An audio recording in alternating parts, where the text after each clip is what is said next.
Today guys, i-review natin tong bagong dash camera na nilabas si 70mi. And balitaw guys, this is the successor to the popular 70mi Dash Cam 1S. This is a better iteration, almost the same design, sobrang liit, sobrang gaan, ang bilis ikabit sa inyong mga windshield.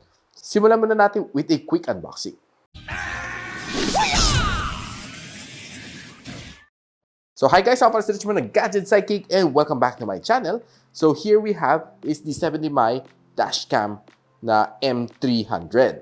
And kita natin ang ganda ng kanyang packaging this time around as compared din sa kanyang 1S. Ang sabi na dito sa gilid, meron siyang 140 degrees sa field of view. Meron siyang collision detection. Of course, kailangan mo ikabit itong hard wiring na kailangan natin i-unbox a little later.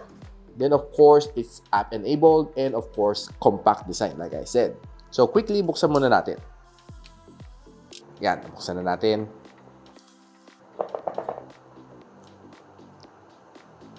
Okay, na-remove na natin ang box. So inside, outright, kita natin there's a user manual na nandito. Pag pinanood nyo siguro itong video na to, you do not need this one.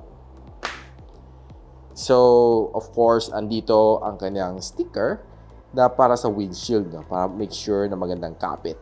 So, all you need to do is just clean your windshield and kapit nito before you mount your dash cam dito. Siyempre, nandito na ating 70mi na dash camera 1S. So, yung design niya has evolved using this same design, but medyo gumanda siya ng konti. Before, it used to be a plain old black design. But this time around, there's several colors to choose from. And this one, ang kanyang button sa gilid, and ang kanyang camera here. Then you also have the speaker here on front. Okay, so these are some speaker grills. This is probably the microphone for voice command. Then, of course, dito sa gilid, kita natin. And of course, dito sa gilid, kita natin, it's still micro USB powered. And of course, ang iyong storage card is being placed here na micro SD. So here we have your adhesive na pag dinikit niya sa windshield. Of course, double-sided tape. And here are some QR codes and some certifications. So, pwede nyo pala i-adjust to guys sa angle na gusto nyo. Kailangan nyo lang i-release to, no? Before you adjust this angle. Okay, so let's see, nakadikit to sa windshield.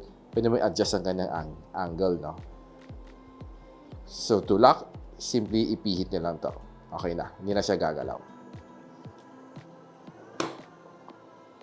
Other things inside the box, we normally have ang charging cable and of course, yan. Okay, so this is the charging cable and nice na dineploy nila this time around is a angled na micro USB, no? Before it used to be straight. So ngayon naka-angle, mas maganda ang ano niya, no? Mas hindi siya banat.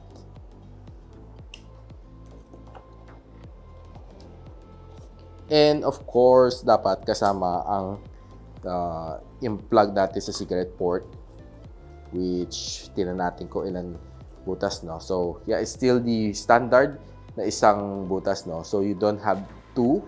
Normally, pag may dalawa, pwede ka pa mag-charge ng yung smartphone. And of course, andito ang kanyang hard wiring. Quickly, pakita ko lang sa inyo.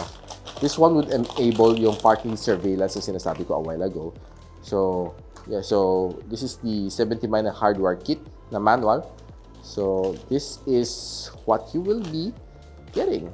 Okay? So kakabit niyo sa loob ng kotse ninyo. So better consult a technician if hindi nyo alam paano kabitin to. And by the way guys, itong camera is available dito sa 70mi Philippines. And it's probably retailing at somewhere around 2,299 during the Lazada 11/11 sale. And they do provide assistance sa pagkabit nitong hard wiring na to sa inyong kotse. So guys, we have already fully mounted our 70mi dash camera M300. And this is an upgrade to the dash cam 1S of 70mi. So you can see that it also now supports parking surveillance mode and some other features that the 1S doesn't have. So one good thing from this one, you can adjust the angle depending on your window. And of course, this one is being powered by micro USB and we have the power button switch here on the side, and the speaker rails are here on the side. So yeah, basically this is how it looks like. And this is, by the way, the Dash Cam Pro from 70 that we also have. So taking a quick look around, this is how it looks like.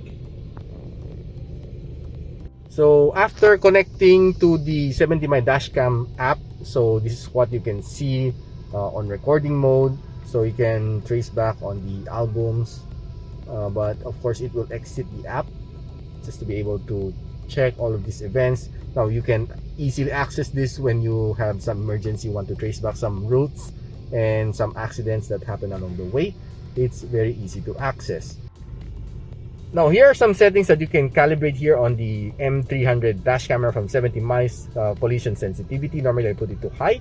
Parking surveillance, I also put it to high. This is when your car is parked and you're away from the car.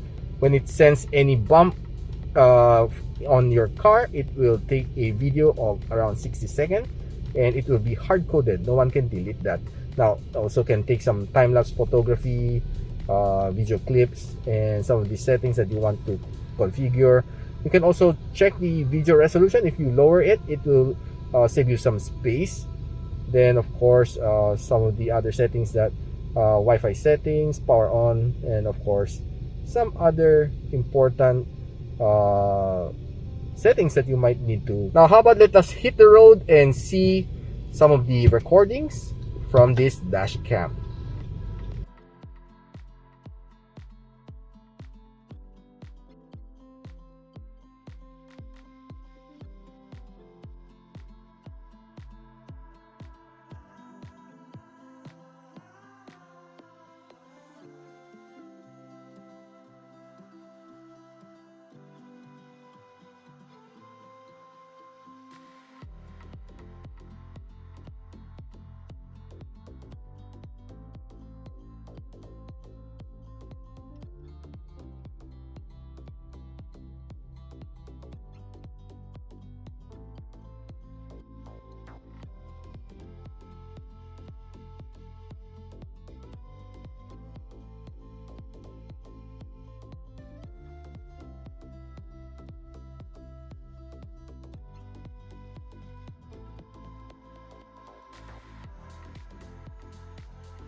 So yan guys, nakita na ang performance nitong 70 dash camera na M300. And I can say that it's pretty much a very light one, ang dali ikabit, and very easy to navigate using the 70 na app na available on any phones, be it Android or iOS. So guys, if you want to grab one of these dash camera, do check it out on the description box below. And of course, I do advise that you have one of these installed on your car for safety and of course for some emergency purpose that it may come in handy along the way. So guys, if you like this video, don't forget to like, subscribe, and of course, click na rin bell icon para hindi na ma-miss ang future uploads dito sa aking channel. And so, ako pala si Richmond and you're watching Gadget Sidekick. What's up?